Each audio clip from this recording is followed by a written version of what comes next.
On Second Thought, episode 356, powered by Hook'em.com. Thanks for joining us this week. Before we get started, our thoughts and well wishes to those being affected by the wildfires in the Los Angeles area. We all have friends and relatives in that area of the country, and the images are just horrible. So I'm praying for everyone to stay safe out there. Now to this weekend's festivities. It's the Final Four of college football. The Ohio State Buckeyes meet the Texas Longhorns at the Cotton Bowl Friday at AT&T Stadium, aka Jerry World, for the right to play in the championship game. Kickoff is at 6:30 p.m. on ESPN with Chris Fowler and friend of the podcast, Kirk Herbstreit, calling the action. Bill Rabinowitz has covered Ohio State Buckeye football for the Columbus Dispatch since 2011. He's going to be in the press box with me on Friday night. He's going to give us a little primer on the red hot Buckeyes. Bill, we appreciate you joining us. How was the trip down from the 614? Eventful, Cedric. That's all you hope for with travel these days. We beat the weather. So I don't know how you guys are going to handle the weather. It's supposed to snow tomorrow. We'll see. Fortunately, the game is Friday, not Thursday. But it'll be interesting to see what happens. Man, I'm gonna tell you, there's something about me covering big events in the Metroplex and the bad weather. I was at that Super Bowl between Green Bay and the Pittsburgh Steelers when it was a big old ice storm, and it really kind of ruined the Super Bowl for the local people. And Jerry hasn't gotten one since, and I'm wondering if the NFL people are holding it against him. But my wife, who is a weather buff, says it's going to be clearing out by Good. Friday midday. So we should be in good shape to head over there. Thank God we're not driving. We love that media shuttle. So let me ask you about these Buckeyes. How did they go from being castigated in their own state after the Michigan loss on November 30th to being lava hot, destroying Tennessee, and then just undressing and steamrolling the undefeated top-seeded Oregon Ducks? Yeah, if we knew that, we'd all be geniuses, right? I mean, it's amazing how a team can go from playing the way they did against Michigan, where you just kind of scratched your head and said, what are they doing? Why are they running the ball up the middle? Why, get the ball to your playmakers? My theory, and I don't know this for a fact, my theory is that when Will Howard took that hit in the second quarter, that he was hurt far more than he let on. And again, just by suspicion, I have no evidence of this. And they just didn't feel comfortable with him throwing a lot. And Hmm. they figured they could just kind of win a slugfest. Michigan's offense was doing nothing. I think they thought we can at least move the ball well to kick some field goals. Well, they missed two field goals, two short field goals, and Michigan ended up winning. And I think in some ways, you'll never hear anyone associated with the program say this, but in some ways it was a blessing in disguise because it made them kind of come together. They had a big team meeting and they hashed out whatever issues were going on. And look, in one game, they lost two of their goals. One was beating Michigan, the other was winning the Big Ten. Well, those in one fell swoop were gone. So they had one thing left, the biggest of all, this Oh yeah. this playoff. And so I think they thought, look, we all came back to win a national championship. Their motto was natty or bust. We still have it. And if we play the way we can play, this is Ohio State players talking and coaches, nobody can beat us. And the way they've played against Tennessee and Oregon, they're on their way to proving that. It makes sense. It makes sense. And I was going to ask you, and I saw that, man, that was a brutal hit. And college football probably needs that third objective medical professional that the NFL guys have now, because these kids are tough. And Right. Will Howard, I've covered Will Howard. That is a tough kid. He is Yeah. not coming out of a rivalry game. His only chance to be in a game of that magnitude in that state. So not blaming him. But I know they don't have a Michigan problem this weekend. They just got to get past the Texas Longhorns to get to the championship game. Besides that injury, can we chalk up these struggles against the Wolverines to maybe Ryan Day coaching differently in a rivalry game? Because I ask you that, Bill, because Texas Longhorns went through something similar with Mac Brown. He had a Bob Stoops Oklahoma problem, lost five in a row before Vince Young ascended. So that's why I ask. Yeah, I think that psychologically there is an issue. When Will Howard threw an early pick, this is before he got hurt. and it was basically a pick six. They returned it to the 2 yard line. I think everyone in the stadium thought, "Oh no, here we Here we go go again." again. And I think that just colored everything. Michigan, the only chance Michigan had was to create stuff on defense because their offense just isn't very good. Now, this is obviously before they played Alabama, and that makes it a little bit better, right? They beat Alabama with missing more players than they were playing with Ohio State. So I think when Michigan jumped ahead and Ohio State was struggling, and then Will Howard got hurt, I think there was just this feeling of almost not panic, but just that sinking feeling of, oh my God, this is not going to be as easy as we hoped it would be, and everyone thought it was going to be. And Michigan's defense is very good. And on the last drive, they had one big play. Khalil Mullings slipped a tackle and ran for 27 yards. And that was basically the game. That was really their offense. And there was another play where one of their kind of nondescript receivers made a great catch. And give credit to Michigan. They played great. They won in the only way they could win. A defensive struggle. They got some breaks. Their kicker made a 54-yard field goal. Ohio State's missed 34 and 38-yard field goals. That's the game in some ways. But it doesn't excuse the play calling. It was unimaginative. You just kind of watched it and went, what are they doing? What are they trying to do? Because Ohio State has a makeshift offensive line. They lost 2 of their 3 best starters. And you thought, why are they running into the teeth of a very good defensive front for Really Michigan? good front. Yes. Really good front.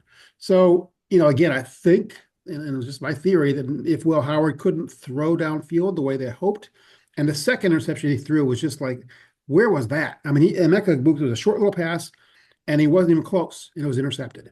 And you just thought, okay, maybe that's what's going on. He just can't throw. And so, that was such a devastating loss because the previous 3 you could excuse. The first 2, Connor Stallions was giving them the signals. That's we think, right? I mean, that's and then last year, Coach Kaki, got to give it up for Coach Kaki. And then last year, Michigan had a great team. They won the national championship, and they had to play in Ann Arbor. And so there's no shame in losing by 6 points to Michigan in Ann Arbor last year. But this was the year where Michigan's obviously down, and Ohio State was expected to roll, and they didn't. So I think when that happened, I think the fan base was outraged. I don't think it was. It was outraged. Some people were calling for Ryan Day's head. I never thought he was ever in danger of being fired, unless they would have laid in that against Tennessee. If it had been another horrible performance against Tennessee, I think it might have become untenable. But I don't think, for a number of reasons. First of all, he's a good coach and he's had success. You don't fire a coach for one game. You just don't do it. And so I never thought that was the issue. Whether Ryan Day would want to stay here, it might be another issue. It still might be an issue, but it's not, Ross Bjork, the new AD, was not going to fire Ryan Day unless, again, like I said, they just stunk the joint up against Tennessee, and they didn't. This is a really talented team. You look at the defense, there's no weakness. You look at the offense and you say, if the offensive line holds up, and it has for the first 2 playoff games, just get the ball to those playmakers. I mean, Jeremiah Smith is just a phenomenal player. I mean, he would probably be the number 1 pick in the NFL draft this year as a freshman. I take it. And he's 18. Egbuka is really good. Carnell Tate doesn't get a lot of action, but he's really good. The running backs, Travion Henderson and Quinshon Judkins, are as good as any duo in the country. And Will Howard, except for a couple of, he's had some blips. Penn State game, he didn't play very well. Obviously Michigan game, but other than that, he's been exactly what they've wanted. And that's who they brought in. They brought him in to be a game manager. But I gotta ask, I think Chip Kelly has kind of opened up the playbook a little bit for Will Howard. Back-to-back 300-yard passing games for the first time in his career. And I guess he realized he's got a Julio Jones prototype at receiver in this young Jeremiah.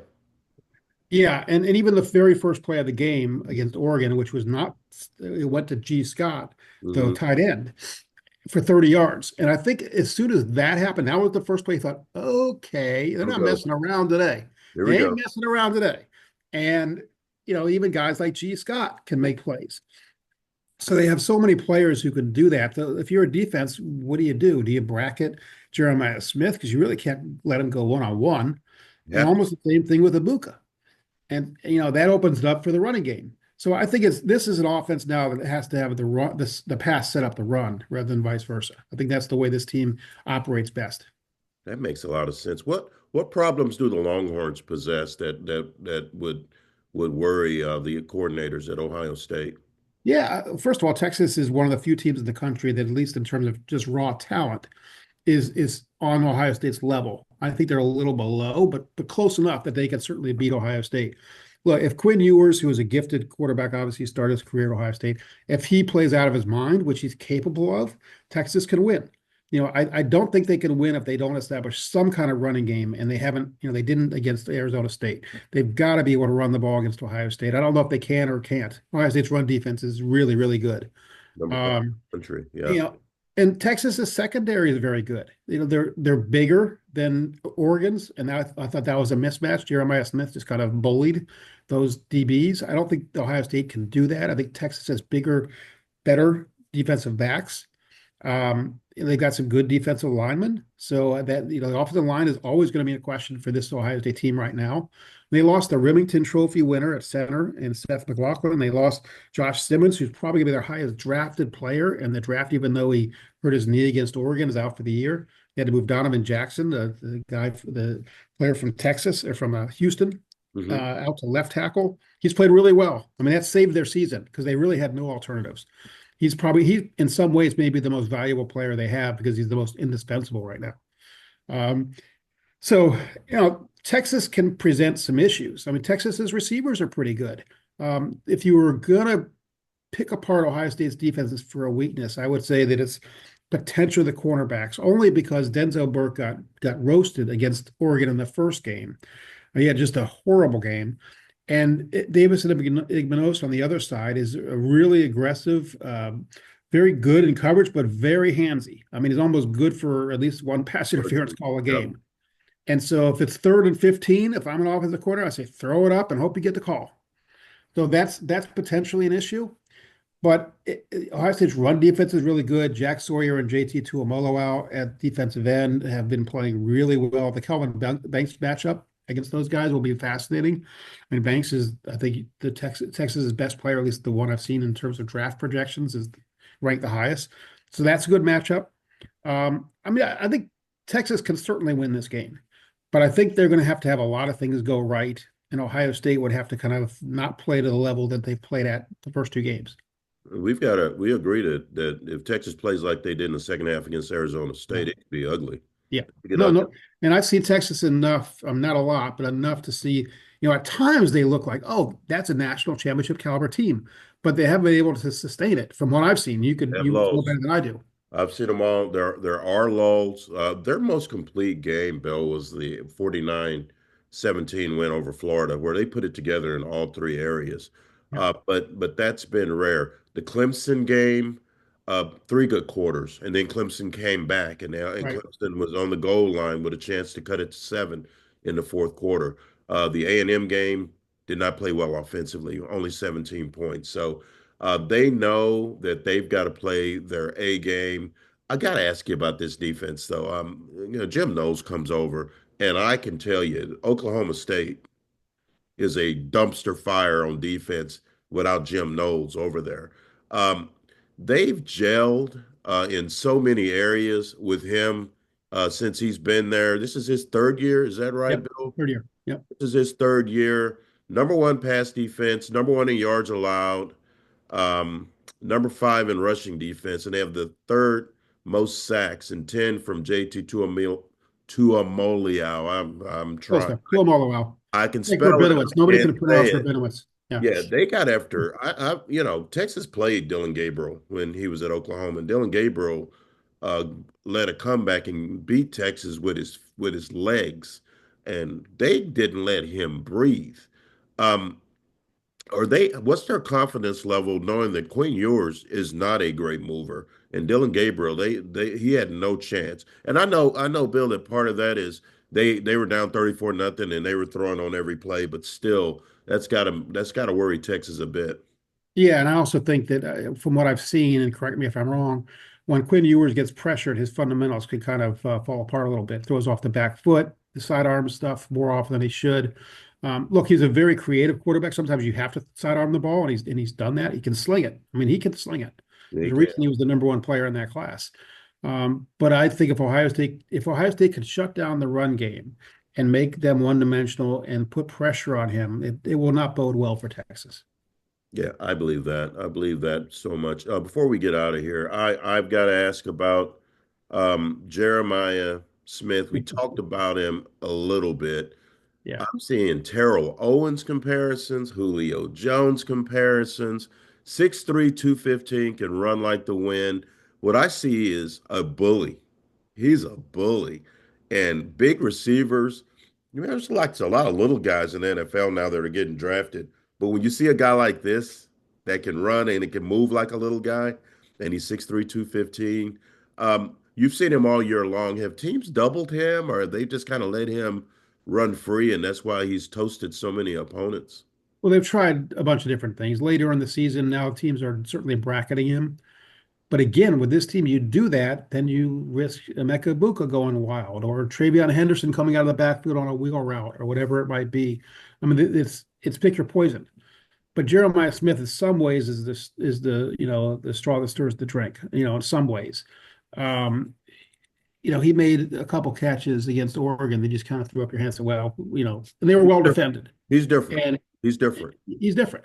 I think that the Terrell Owens thing is actually a pretty good analogy, uh, not in terms of personality or anything like that, but in No, terms of physical receiver. yes, yes. After I the mean, catch, all of that. right, without the Not temperamental the stuff, drama. without the drama. I mean, he's a no drama guy. I don't know him well, but he's a soft spoken, quiet guy. He said, "All I eat, breathe, and sleep football. That's all I care about." And he wants to be the best. It was funny. He referenced Kobe Bryant and who was the other player? Kobe Bryant and I forget who it was. And for most college freshmen, you say, "What are you doing?" Even referencing somebody like Kobe Bryant, and it felt perfectly normal. He wants to be the best. That was the comparison. Kobe was phenomenal at 18. And, Yeah, and this right. and I'm going to tell you, if 18-year-olds were allowed to go in the draft, he would be a Kobe Bryant type. He'd be No, starting in the no. NFL next And year. look, a question down the road is, okay, he'll play next year, I'm sure, for Ohio State. Well, he ought to sue the NFL to let him play as a junior. I mean, He's a grown there's man. no reason that he's ready for the NFL now. He is. He could But go over another to year, Afghanistan. He fine. could go to Afghanistan next spring. Why can't he go to the NFL? Yeah. I mean, but that's a different topic, obviously. But in terms of, he has no weaknesses. He's No. fast, he's strong, he has great hands, he runs good routes. A couple times he was off on a couple routes that caused there was one, I forget which game it was, that he kind of ran wide and allowed the defensive back to make an interception. But he doesn't make the same mistake twice. And you can see him just blossoming now. You knew he was great. We knew in the spring. We knew just spring practice. People were talking about him and what little we saw. We were like, oh man, oh Wow. man. And think about this. They lost Marvin Harrison Jr. last year, and they Crazy. don't miss him. It's Not crazy. one. Not one. They don't miss him. I mean, would they love to have him? Of course. If they did, they'd be unstoppable. But And they they still may look like be. they're And unstoppable they now. still may be. Yeah, they've looked unstoppable the last couple of games. The only caution that I'll throw out there is, look, these are the only two games in which Ohio State has looked like we thought Ohio State would look. For the 12 regular season games, they didn't look like this. And for times they did. I mean, a little bit against Indiana. I mean, they had glimpses where they looked like this team, but not for 60 minutes. That's why the Tennessee game and especially the Oregon game has been like, where's this team been all year? So there's been a little bit of that with Texas. And look, they could revert and play the way they did against, I don't think against Michigan. I think that's a different case, but they struggled with Nebraska. That was 21-17.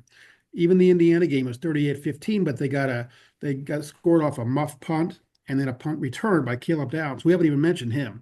He's their best defensive player, the Alabama transfer. Oh yeah. Such a difference maker on defense. I mean, they're playing him closer to the box now, so he's more impactful in the run game. He just explodes to the ball. He's just, I call him the eraser. I mean, they're Nice. and he just erases him. And you think that's a 7-yard gain, and it's a 2-yard gain because he's so quick to the ball. And Lathan Ransom is really good back there. Jordan Hancock's underrated. And the other guy is Cody Simon, a linebacker, fifth year guy, is the first year as a starter, and has just come on and just been a tremendous player and leader for that defense. Well, man, it's been such a pleasure. The people in Austin are in your debt because if they didn't know about the Ohio State Buckeyes, now they know. They're going to get a big dose on Friday at the Cotton Bowl. Bill Rabinowitz of the Columbus Dispatch. Go see his stuff. I work for Gannett, so I get to read him for free. I'm bragging, humble brag, humble brag. But check out his stuff. It's good stuff. And the Buckeyes and the Longhorns, I think, are going to give us a really good Cotton Bowl.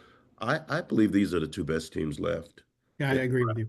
I I agree. do. I mean, I think Notre Dame could be. I mean, Notre Dame's got a very good defense, If yeah, but they're not explosive if at all. Riley Leonard was a little bit better, I'd put Yeah. Notre Dame up there. But the quarterbacks, I think, make the difference for Texas and Ohio State. Hey, man, I will see you at in the press box and look forward to it. Thank you so much for joining us, Bill. Take care, brother. Thank you, Cedric. Appreciate you having me on.